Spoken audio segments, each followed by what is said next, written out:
Welcome back everyone to the TOK video series on the core theme, knowledge and the knower.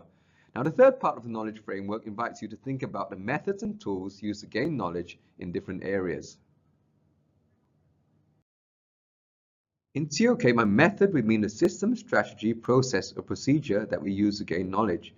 Academic disciplines use various different methods of inquiry to gain knowledge, and you'll be exploring these further in optional themes and areas of knowledge. For example, we explore the qualitative and quantitative methods used in the human sciences, and a historian's method of using a sound interpretation of evidence to construct a meaningful and explanatory narrative. Method is a central concept in the course because it invites you to explore how we go about gaining and constructing knowledge, whether it is through trial and error, experiment, research, or observation. The methods we use to gain knowledge are closely linked to the tools at our disposal. By knowledge tools, we mean the devices needed to carry out a certain task, specifically the tools we use to construct or produce knowledge.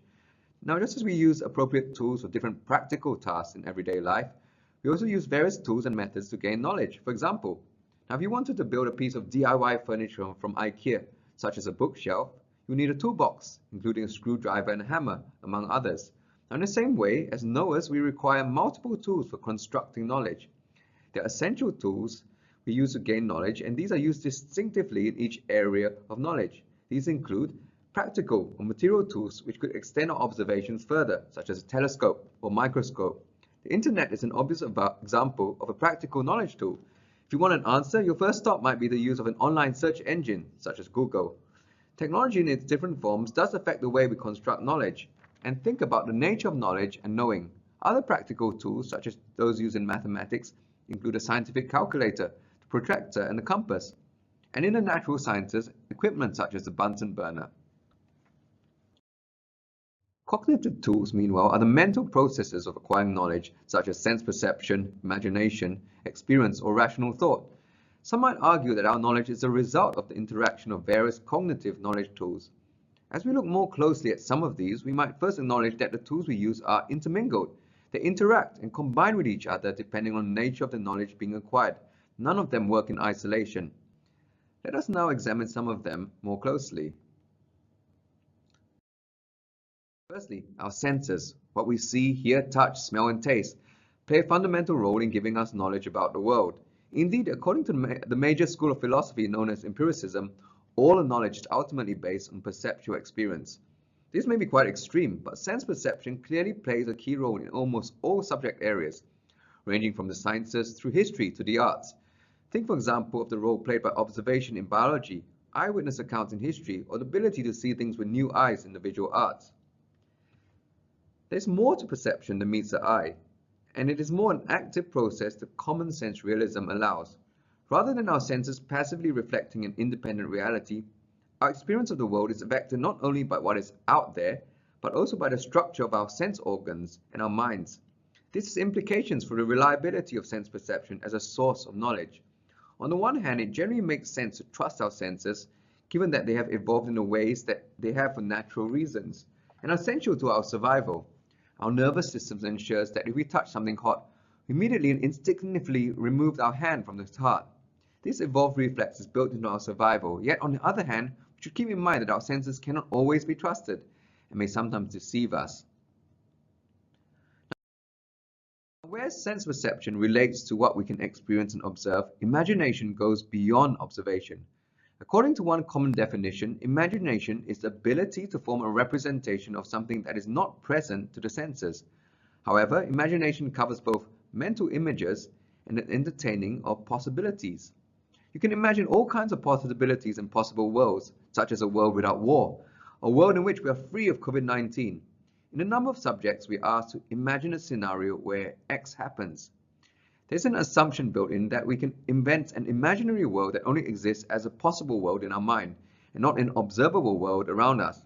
Imagination can be valuable for the knower, given that we may spend vast amounts of our leisure time reading novels, watching movies, playing video games, imagining the consequences of various courses of action, and idly daydreaming about such things as winning the lottery. Imagination is not only an important knowledge tool, but also plays a role in its justification and constitution. Imagination in the form of empathy is particularly relevant to our knowledge of other people. Arguably, imagination is an essential tool in all areas of knowledge and is often associated with creativity and thinking outside the box. Imagination is also needed for speculating about the past and the future. A scientist needs a capacity for imagination just as much as an artist or historian, even if the precise role that imagination plays in that area of knowledge is distinctive. Letting our imagination take over can lead to new knowledge. Our ability to think logically and apply a logical framework to the world is arguably an important source of knowledge. Reason plays a crucial role in the construction of knowledge in all areas of knowledge. One of the great attractions of reason as a source of knowledge is that it is a tool that seems to give us a degree of certainty. It's important, though, to make distinctions between different kinds of reasoning. Deductive reasoning is a knowledge tool that can be used by the knower when application of logical thinking is required. This type of reasoning is used in multiple areas of knowledge, from mathematics to history. Deductive reasoning draws upon general knowledge and constructs it in a way that particular conclusions can be reached. This construction is called a syllogism. The following is an example of deductive reasoning. Now, for deductive reasoning to be reliable and valid, the knowledge used for the premises must be true, and the construction of the argument must be valid. The conclusion must also follow logically from the premises. On the other hand, inductive reasoning begins with particular observations and then moves to general conclusions. In this example, my observation in a particular experiment that different metals expand when heated, leading me to the generalized broad statement that all metals expand when heated. The reliability of inductive reasoning depends on the quantity and reliability of our observations, and the likelihood that a pattern can be generalized. Another tool for acquiring knowledge is feelings and emotion. Our feelings can be regarded as either an obstacle to our knowledge, they may distort our interpretation, or a source of our knowledge. They help us to understand ourselves and make decisions. What we feel may be influenced by the culture we live in. However, it is believed that there is a physiological basis to our emotions. And some might argue that there are a number of universal emotions across all cultures, including disgust, shock, fear, and happiness. We can consider whether our emotions are a reliable source of knowledge and in what ways our feelings limit our curiosity or motivate us to pursue certain types of knowledge. Another tool we might use is our intuition. Intuition is our instinct or gut feeling. Some say it is a process that gives us ability to know something directly without analytical reasoning. When we meet someone, we might have an intuitive sense about their character, about what they're like as a person. We think we know, but intuitive feelings aren't always reliable or correct. We appear to have an intuition for art. We can instantly like or dislike it. Our intuition for art is shaped by other non-intuitive factors such as context, setting, and expectation. In ethics, some people think that we have a moral sense or intuition about right and wrong. Mathematical intuitions might offer a flash of inspiration or a moment of insight. Mathematician Andrew Wiles had a deep intuition which, combined with many years of thinking and some collaboration with other mathematicians, led to his solution in 1994 of a famous and long-standing mathematics problem, Fermat's last theorem. In this video, we have explored in brief some of the various ways in which we might construct or produce knowledge. As knowers, it is essential that we have some understanding and insight into the process by which we acquire knowledge. In using different cognitive tools, we also must acknowledge that they are influenced by our experience and culture, and must take this into account when analyzing how we know. While our tools can be trustworthy, they sometimes can be misleading, and thus we have to be careful.